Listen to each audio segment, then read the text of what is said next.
So we're going to start this next segment by talking about Apple and its innovative edge. And Professor Westland, I'd love to start with you. In terms of R&D spending for them, I know we talked about their budget being lower than some others. Ashish mentioned that may be because they've contracted out different sectors of their technology to different companies. What would you say in terms of moving forward with Apple? It's known right now as an extremely innovative company. Is their future just as bright? I don't know if it's just as bright. They're a huge company, so you can't continually grow at the same pace you have in the past. But they very much reflect the personality of Steve Jobs. Steve Jobs was not a technology guy. He was multi-talented. He was very much into humanistic studies. He was a Buddhist, vegetarian, and many of these things are things that connected him with his consumer base. So I think it's also reflective of an increasing trend we're going to see in products, that you're going to have products that are very consumer-oriented, that are humanistic, that are looking at things that people do that we haven't thought about yet.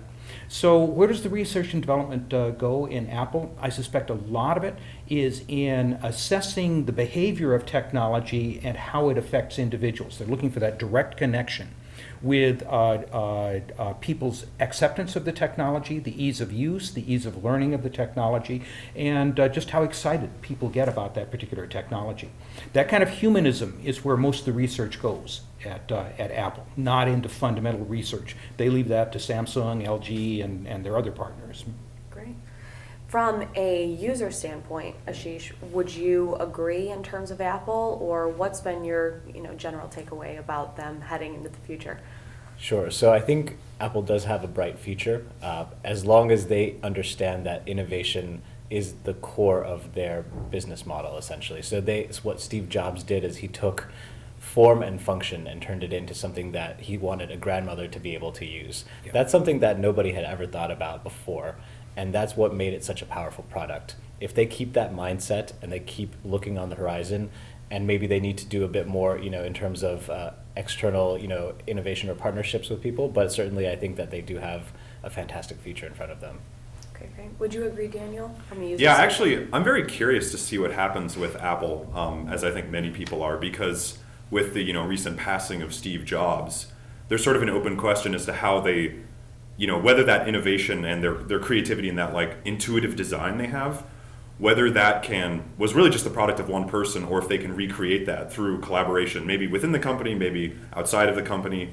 I'm not sure how they plan to go about recapitulating that, but I do think I'm going to be very interested to see if they can move on from there and not just make 20 years from now, not just make the iPad 10 and the iPhone 12 and keep iterating on their existing products, because I think if they just do that, they'll still be a large company, they'll still be successful, but they won't be known in the same way that they are now for their really innovative design.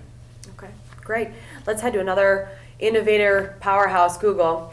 We're talking a little bit about them, and in terms of they're taking innovation, you mentioned to cars, to cancer research, etc. Would you say, Professor Westland, that they're spreading themselves a little bit too thin, that they're lacking focus, or that this is actually a good idea for a company as large? Well, I think it's part of their business model. They have this platform, basically Google Search plus AdWords, which is the core money generator. It generates close to, I think with DoubleClick, 98% of their revenues.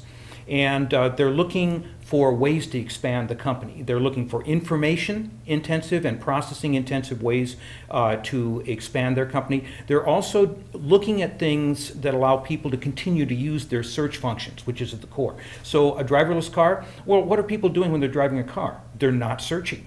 What are people doing when they're cleaning the house? They're probably not searching. Wouldn't it be nice to have robots that do these things for you? So I think what they're doing is consistent with the core business model, the core of their business. I think they need to expand in one way or another, and I think their approach has been do a lot of things and fail quickly. They've been very public about that. They even indicate so by putting everything in beta for years, literally.